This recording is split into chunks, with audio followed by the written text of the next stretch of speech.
Antonelli signs with Mercedes. KMag gets banned. All this and more on the Traffic Report. Hello and welcome to the Traffic Report on Traffic Paradise Radio, your source for the hottest F1 news. I am Immy, and joining me today is Uno. Hello! Hi! Uno, are you ready for our weekly fix of news? I'm so ready, Immy. I'm so excited. Okay, let's get into it then. It seems there is never a dull week in F1, as our first story of the week is that Logan Sargent has been replaced by Franco Colapinto at Williams. The Argentinian driver will complete the final races of the 2024 season. With no pressure to fight for a 2024 seat, it will be time for him to gain useful experience for a future F1 seat bid. Franco's first race was at Monza, where he qualified 18th and finished a very respectable 12th. I think was a first good outing and actually means that he isn't last in the standings. Valtteri is still last in the standings, which I think is really sad. It's very sad for Valtteri. Yeah, if Valtteri hadn't had that mechanical DNF in China, he probably wouldn't be last, but what could have been. Anyway, it's a very interesting situation. Very quick and swift. Question for you, Uno. What do you think of how James Fowles has handled this situation? Oh, you just want some drama from me, don't you? Because you know I've got some hot tea to spill now.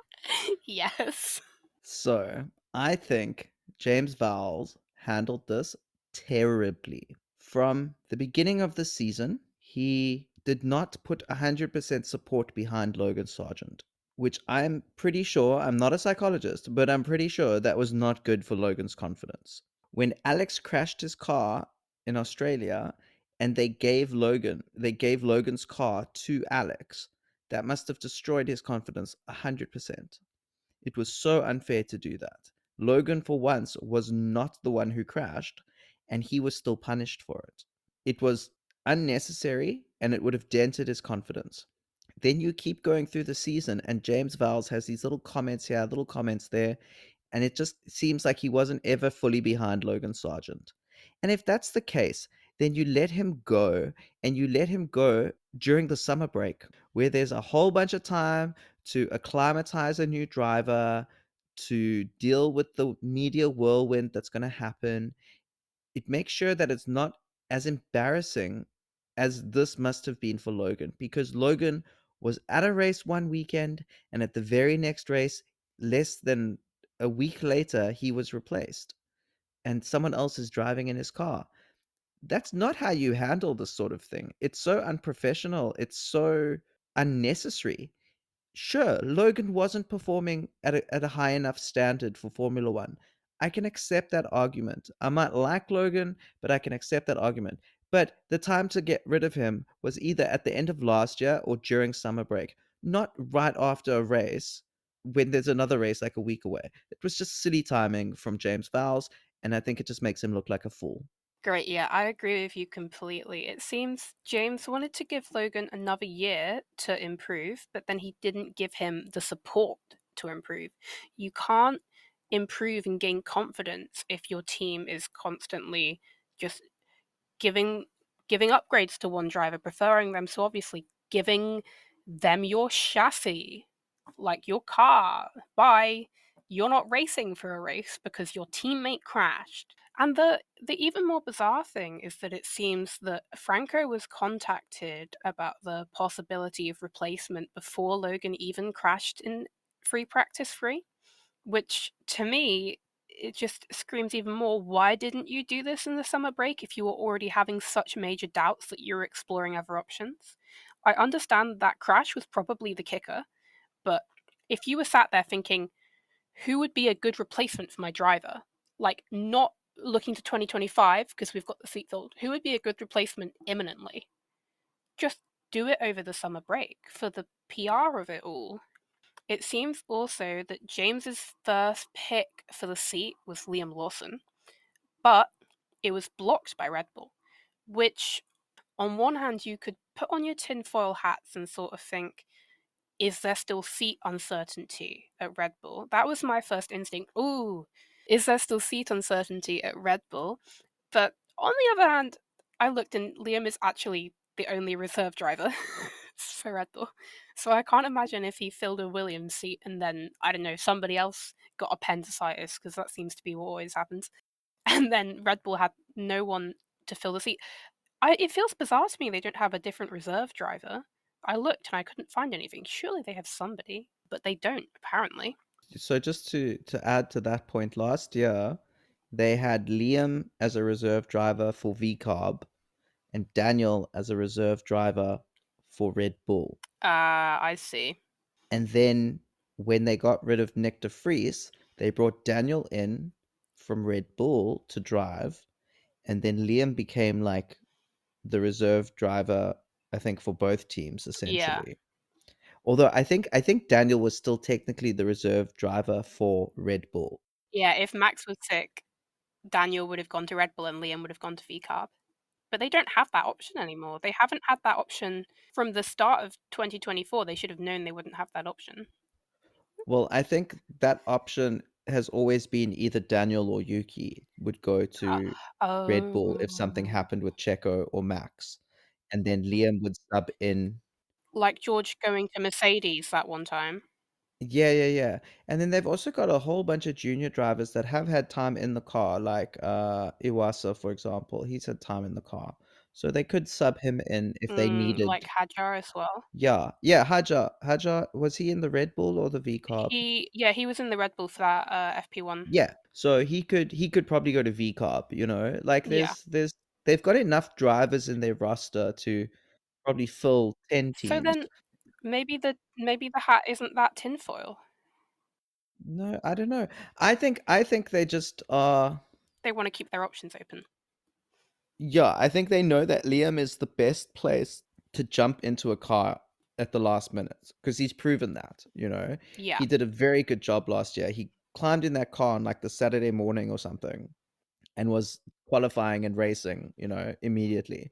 So they know that Liam can do that at a moment's notice. So he's a good backup driver to have for that exact case. If there's another like hand injury or an appendicitis or someone gets very sick, Yeah. then it's an issue. Leading on from that uncertainty around Red Bull, they seem to be a sinking ship. Jos Verstappen has stated that he is unhappy with Christian's leadership and that Max has mentioned issues with balance at the start of the season that went ignored. It's a lot deeper than some balance issues now, as Christian Horner admitted that they simply don't understand it. They have no idea what's wrong with the car. It seems they're working on it now. Max is giving them feedback and they're listening. So we'll see in the coming weeks, Azerbaijan, onwards, if they bring upgrades or not even an upgrade, like a fix to get the car out of its downward spiral. But the big questions that come from this, what does this mean for the constructors? And is the Drivers' Championship actually a possibility? Is there a possibility of a proper fight? The drivers' championship, I think, is definitely still open and up for grabs. If we look at this weekend that's just passed, the gap between McLaren and Red Bull was almost as bad as the gap between every other team in Sauber. It was just such a gargantuan difference in pace and performance and everything. Red Bull really seems to be imploding, and I think it's only you're going to tell me now, I'm sure, because you know all these facts. But I think what is the gap there in the championship?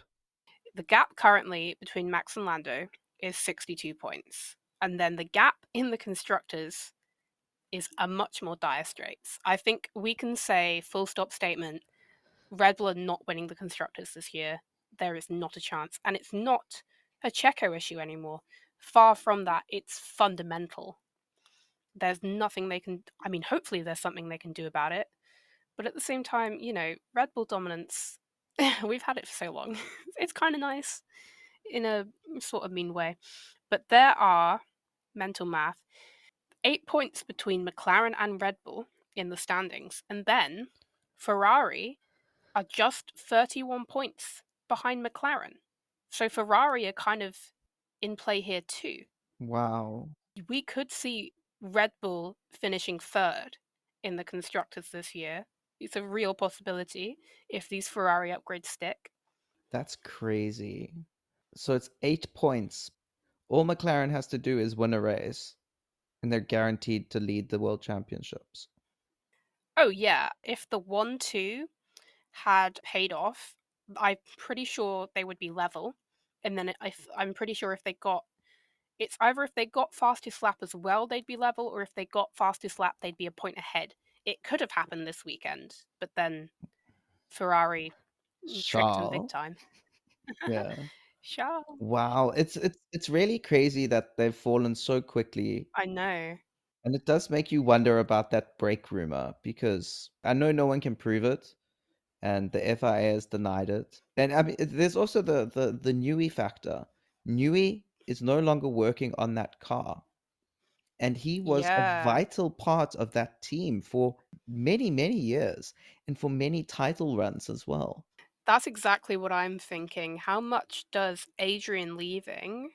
At first, back when he left, I was like, oh, it won't matter because he's working on other stuff.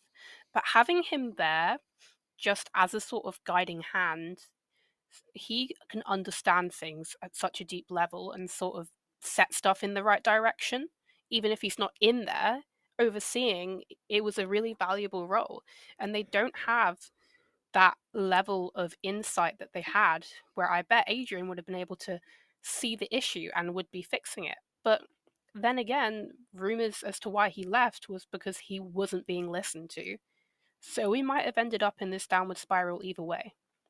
Mm, very interesting. And I do wonder what ramifications this will have for Christian Horner because, yeah, he's got the backing of a large, well, not a large majority, but the majority of the Red Bull shareholders. But will he still have that backing if they lose both championships? Maybe not. Yeah. If Max Verstappen is angry and Max Verstappen threatens to leave, and now you've got that political power play that was unfolding earlier on in the year, is perhaps going to actually come back again because yeah, maybe the sex scandal didn't quite do it. And some people call it a sex scandal, some people say it was sexual harassment. There's different sort of avenues of thought with regards to that. But let's just call it the WhatsApp scandal to be diplomatic. That didn't work because it didn't affect Red Bull. It affected Christian Horner. So Red Bull didn't worry too much about it. Now, this is affecting the entirety of Red Bull Racing. Red Bull Racing is crumbling in front of our eyes. And I think shareholders might have something to say about that. Yeah. On the Max thing too, I think there is a real possibility if he loses the drivers this year, I don't know, he might just retire. The amount of times he's flirted with it this season. I could I could see him just being like, "Yeah, I'm over this now. I'm out." Who knows? That, or there'll be a shock move to Mercedes, and who knows what will happen to George in that case. I mean, if Red Bull really crumbles, I don't think Max would want to stay there for 2025, but then every other team would do anything to have him, even if that meant having to pay the fee to break a driver's contract. I could see it happening. I think Toto would be desperate enough. So then what? George goes because Toto's just done all this whole thing about Antonelli being the next superstar. Toto would keep Antonelli. I think I feel for George really because he was meant to be the next like star of Mercedes, and then right as Lewis leaves, we get Kimi. And George should lead, but then if Toto can get Max, George would be gone. Who knows 25 if Max stays with Red Bull and decides he wants to go in 26 to Mercedes or something, because George's contract hits his last year next year of the contract. Who knows? I think that's something interesting to watch unfold. Yeah, I think next year is going to be very interesting when it comes to the driver market. I know everyone thinks it's settled more or less because everyone's got these sort of 2, 3, 4 year contracts. But I think we're going to see quite a bit of movement next year when people start to see how the various teams are doing. And I think that a lot of drivers might be caught out by it. So we'll see. Okay, linking back to McLaren now, hints of a championship charge for McLaren lead to the dreaded conversation of will McLaren dig their heels in and make Lando their number 1 driver? I know if any of you were watching the Sky Sports broadcast that it came up a lot. Specifically, Nico Rosberg. He really likes to talk about team orders and number 1 drivers for some reason. I wonder.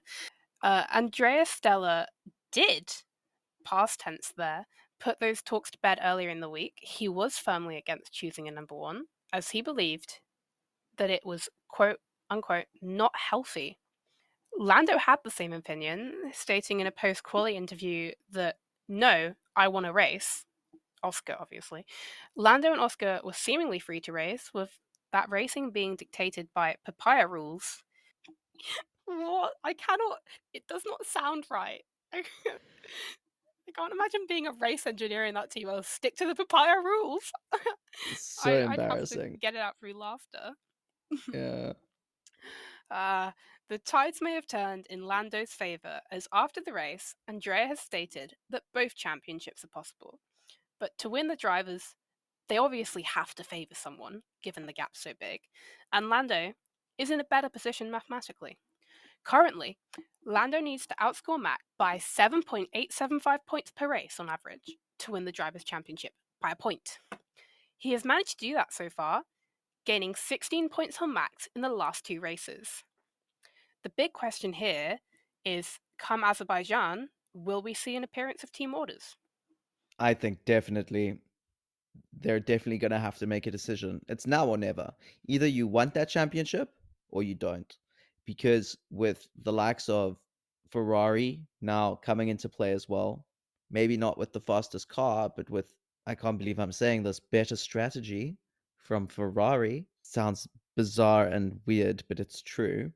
There's a very real possibility that Lando Norris could almost win this championship. And by almost, I mean like within 10 points. And the questions that are going to be asked to Lando Norris, to Zach Brown, to Oscar Piastri, to Andrea Stella about what decisions they made within this year that led to Lando losing a championship by 10 points because of something like they didn't do team orders or they didn't switch Oscar and Lando at the specific race. It's going to come down to there was a decision made at one race, and that's where it all fell apart. And it's going to be written into the history books. I remember that season when McLaren threw away a driver's championship, and it's going to become this thing that takes on its own life. So they need to really, really, really now just back Lando, take the flack if you're going to get flack from Oscar fans. And Oscar fans have every right to be angry, but it's part of racing, you know? And just back your man. If you believe in Lando Norris, then back him. It's that simple. As an Oscar fan myself, I'd be sad, but it's the logical thing to do. If you want to win a drivers, you're going to back the driver who's got the smaller gap. It's what you're going to do.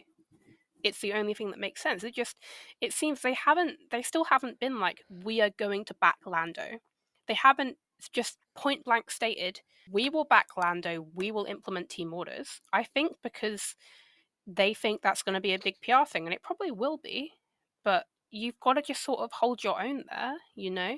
They're saying, oh, mathematically, it could be, so we should, not we are, we will. They need to be strong. They need to just stick to a position and stay there. Out of the two, Lando is the better qualifier. He has better single lap pace, so he should be, for the most part, unless there's something freak like track limits, he should be, and he does in the head to head, qualify in front of Oscar most of the time. And well, we know how his starts are, but you know. Shame. Let's not mention it. It's too sensitive. Yeah, they probably will be in that position. I don't know if they'll have to.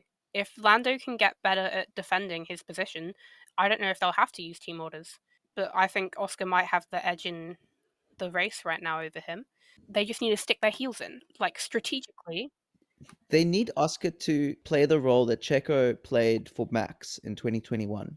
I know that if Oscar was told, I know, like I'm speaking to him personally, but I know if Oscar was told to do team orders, he would. He's rational. He's not gonna sit there and be like, no, I don't want to, no, I don't want to, I'm not going to. He will do it.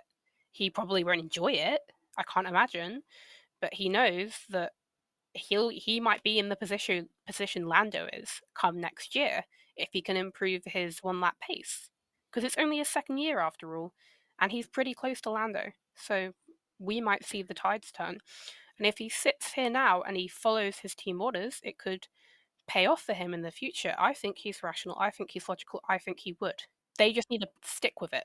Zach Brown needs to sit them both down and say, this is what the plan is. Lando, we back you for this championship. If we win, with Oscar's help, next year, you stand down for the championship and you help Oscar win a championship. We can win 2 drivers' champions in 2 years and you can both be world champion. Let's work together as a team, guys, and we can make this happen for all of us. That's what he's got to do. Exactly.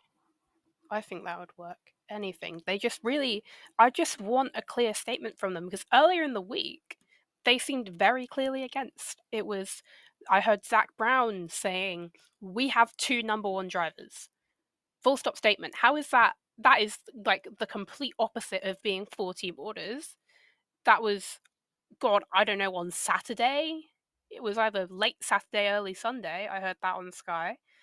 Come Monday, mathematically, we need to back somebody. There's flip flopping going on here. You just need to come out and be like, we are going to do this.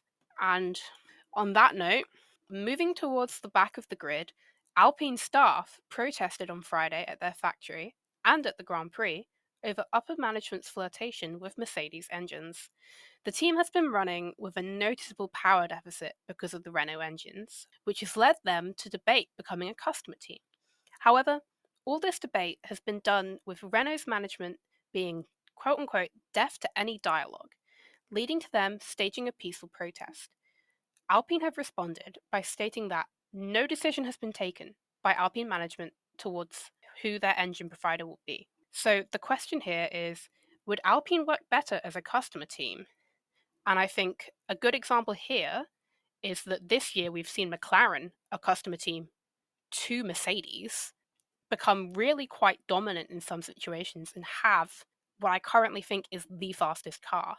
Could this have influenced Alpine's perspective on being a customer? And also, what would that mean for the staff that make the Renault engines? So I think there's 2 things here. The one side is, as a team, and I mean team not as in a Formula One team, but as a group of people, you want to protect your own. That should be your not number 1 motivating factor, but it should be a motivating factor.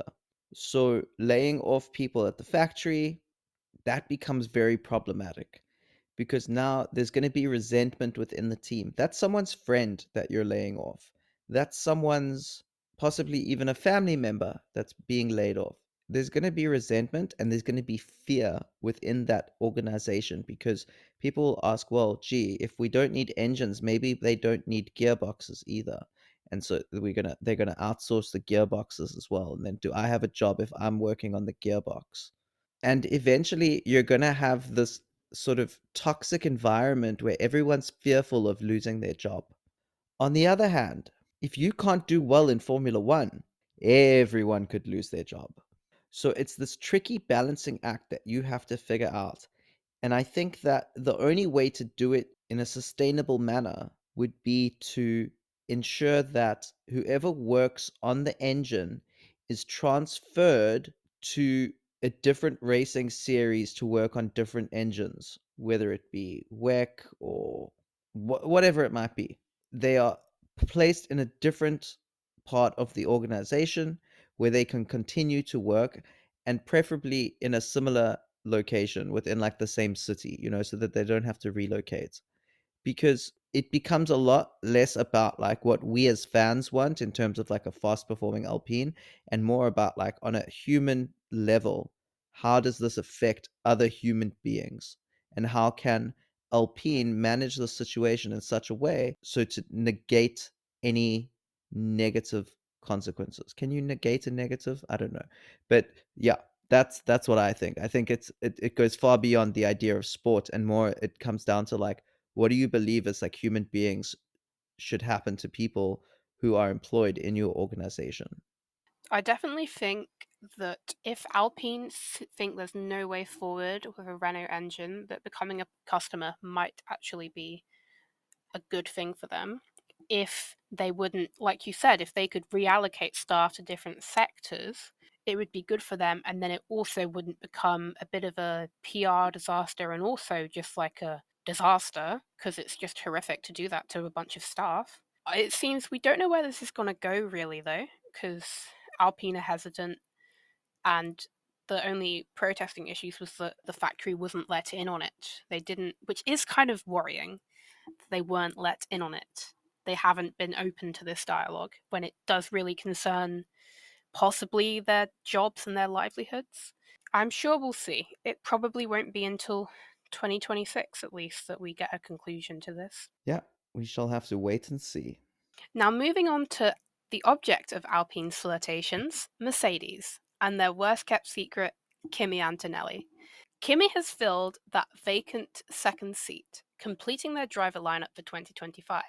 The announcement didn't go as smoothly as Mercedes may have liked, however, as after putting a fastest time on the board, Kimi lost the rear and crashed out of his first FP1 session. Could it have been that Kimi felt he needed to prove himself? Was there too much pressure on him? Who knows? But I imagine as we see him get more experience with the car, he will become a force to be reckoned with. What? Kimi Antonelli is going to drive for Mercedes? I had no idea. Oh my goodness. I am shocked. Shocked, I tell you. Shocked. But I mean, like, obviously, yeah, of course he was going to drive for them.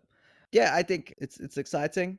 I think he might be too young, but that's okay. He'll have time. I just hope that Mercedes don't expect him to perform at like a super high level next year. They can't put that kind of pressure on him, otherwise he's going to crumble. Anyone would in that situation. I think that Mercedes is a good environment for Kimi. Toto did not seem at all. I mean, there was a grimace on his face when it happened, but that's to be expected. Toto didn't seem at all worried or angry or upset about that crash. He was comforting Kimi.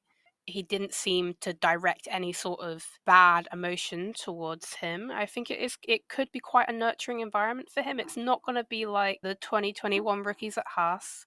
It will be, I imagine, a good place for him. And if he has 2025 to get to grips with Formula One and everything, and then 2026, when Mercedes is rumored to have a really good engine and it could be a really good year for them, he will have a lot of experience in that car and he will be in a really good position. I think that is what Toto's plan is there to give Kimi 2025, which I think maybe more at the start of the year he thought was kind of a throwaway, whereas now it could be more meaningful, but we'll see. Give him 2025 to come to grips with stuff, to let 2026 be a year where he will have two really experienced drivers in that car to lead a charge of some sort for the constructors or the drivers, who knows. It's interesting because Mercedes have never actually had a rookie as a driver. Oh wow, really? Their first season, when they bought out Braun GP, which was previously Honda, they brought in Michael Schumacher and Nico Rosberg. Obviously, Michael Schumacher needs no introduction. Nico Rosberg at the time had been driving for Williams, I believe. Neither of them were obviously rookies. When Schumacher left, Hamilton came in. When Rosberg left, Valtteri came in. And then when Valtteri left, George came in.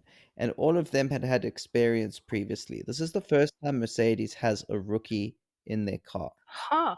So I do hope that they know how to handle that and that they can manage their expectations. I also don't think that Mercedes is as cutthroat as, say, like Red Bull, for example, where they'll just, although they used to be cutthroat, no one's really sure about that anymore. If you look back at like the Pierre Gasly days at Red Bull, when he was sort of unceremoniously dumped back down to the junior team, I don't think Mercedes has that kind of culture. So I think in that regard, Antonelli's in good hands. But at the same time, this is new ground for Mercedes, and they need to just manage their expectations. It'll definitely be an interesting one to watch how Kimi performs and how Mercedes handle how Kimi performs. So next year will be full of surprises. Exciting times. It's like what, 3 rookies? 2 rookies? How many rookies? Free rookies currently, yeah. We've got Ollie Behrman, Jack Doohan, and Kimi Antonelli, and who knows, we might have probably Liam Lawson. That's what the rumor mill's saying. And then that Sauber seat, it could be. People have said Teo Porcher. People have said Gabriel Bortoletto. It seems it might not be Valtteri anymore. We might have 5 rookies. Here's a question for you. Do you think Colapinto, if he puts in a good performance over these next 8 races, do you think he could have a shot at that Sauber seat? Sauber seat? I think so. It seems like Sauber have not nailed down a number 1 that they want to go to. They don't seem to have a set list. I imagine Teo's there because he is a Sauber Academy driver. Gabriel Bortoletto's there, I guess, because it's like the available seat. And Fernando, he's a part of Fernando's management. So Fernando's been talking with Sauber. The whole reason Liam has this sort of aura around him of being like a good driver. I mean, I'm not saying he's not a good driver, but I'm saying the whole reason he's got that sort of aura about being someone that you want in your team is because he also had that short stint where he had to jump in the car and prove himself. Yeah. That's also probably why Oliver Behrman's got an F1 seat right now. If you think that performance at Saudi is almost certainly what put him in the sights of Formula One teams, because his performance in F2 hasn't been great, and you could definitely argue, and I imagine all the FP1s he's been doing for Haas have had an impact on his Formula 2 campaign. He's had a couple sprint wins, so it hasn't been horrible, but I imagine Saudi is the reason he has a seat and why he was also confirmed pretty quickly compared to any of the other rookies. Mm. And is he racing next weekend as well? Probably, I mean, it hasn't been confirmed still. It's not confirmed yet. Yeah, yeah, okay. It's still not confirmed, but I don't see who else they'd pick. If it's going to be anybody else, that would be quite shocking Yeah. when you have a chance to give your rookie a race in your car. Mm. Like, why not? Finally, a nice segue there from Oliver Behrman maybe being at the Baku race is that Kevin Magnussen has been handed a 1 race ban after locking up into the side of Pierre Gasly and picking up 2 penalty points. This, of course, makes his total 12 points over a 12-month period. Now, my main question here is obviously who will replace him? And like we've discussed, if it's anyone but Ollie Behrman, I think that Haas has gone a bit mad. What is the point in picking somebody else? And a question as to whether those 2 penalty points were harsh. Even Pierre thinks it was harsh. And I mean, he was the one who was hit. There is no penalty too great for Kevin Magnussen. I am very happy that he finally got his race ban. His reign of terror has been ended until he comes back after Azerbaijan with a clean penalty points. Oh, he will be doing bits for Nico. He's got 7 races and like 0 penalty points. He's going to be chaotic. Chaotic. I think there have been moments this season where Kevin has been given leniency because he was on 10 penalty points and they didn't want to take it to the point where he got a ban. And I don't know what happened to change their minds. I know it's different stewards every week, every race. I mean, it might really just be that it's different stewards every race. Yeah, yeah, These ones were harsher. yeah. But I think he's earned it. He's earned his week off. He has been chaotic this season to the point of being dangerous. He has flouted rules. And I think the bigger issue here is perhaps not Kevin Magnussen, but Haas as a team that they've allowed it to happen. They've strategically used penalty points and Kevin Magnussen to protect Nico Hulkenberg's position in a certain race or another race, whichever. The obvious example is at the Saudi GP, where Magnussen just broke every rule he could and kept all the cars behind him until such a time as Nico Hulkenberg had secured that P10, and then he didn't care anymore. And it was strategic, yes. It was teamwork, yes, but it was completely against the spirit of the rules. And I think that's a problem, is that Haas plays dirty They have dirty tactics. Some people might like that, but the thing is, if every team played like that, we'd have chaos on the grid. So it kind of sucks that one team can do it, but the other teams don't do it. And I think if other teams did it, then we'd kind of, I don't know, it might make F1 more interesting, but I don't think it feels right to me. I don't think it feels right. I feel like you need to race fairly. And if your strategy to get points is to literally break rules, then it needs to be addressed. Not just the driver, but the team needs to be hauled over the coals for that action. I wonder, come Haas's new lineup 2025, Esteban and Ollie, if they'll continue with that or if we'll have drivers, because I feel like Kevin doesn't care anymore. He's obviously not in contention for a seat anymore. I think it's pretty clear. I don't know if that's the same feeling at the start of the year, if he was trying to do anything to get Haas to keep him.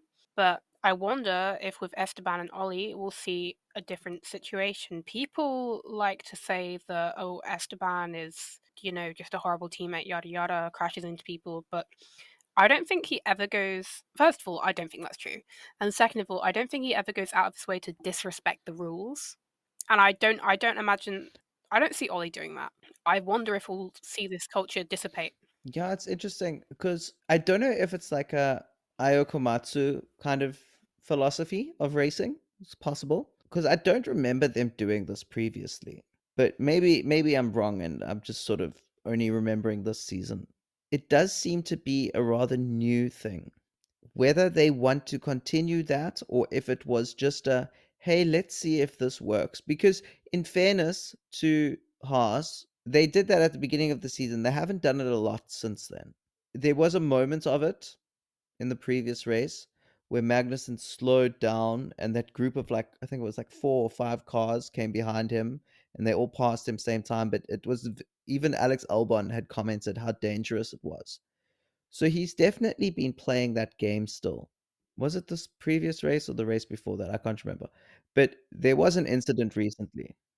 Zandvoort. Was it Yeah, it was Zandvoort? There we go. Zandvoort. And something's got to happen there because the moment you are deliberately behaving dangerously to gain an advantage, you put other people at risk. You can risk yourself, like, fair enough, but the moment you're putting other people at risk, it becomes less about, oh, it's about fighting for points and more about like, hold on, bro, you could potentially do some serious injury to someone. So you got to back off. And then I think the team has to be dealt with for encouraging that kind of Yeah. behavior. Thank you all for joining us. That's all the news we have for you this week. Tune in next week, where I'm sure something else mad will happen because we've been going for a lot of weeks on the trot with something mad happening. So be excited. We'll see you then. Goodbye. Bye bye.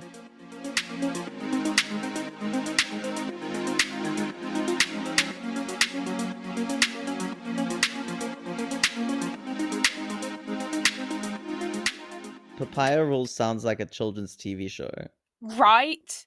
There's something about it that just sounds odd.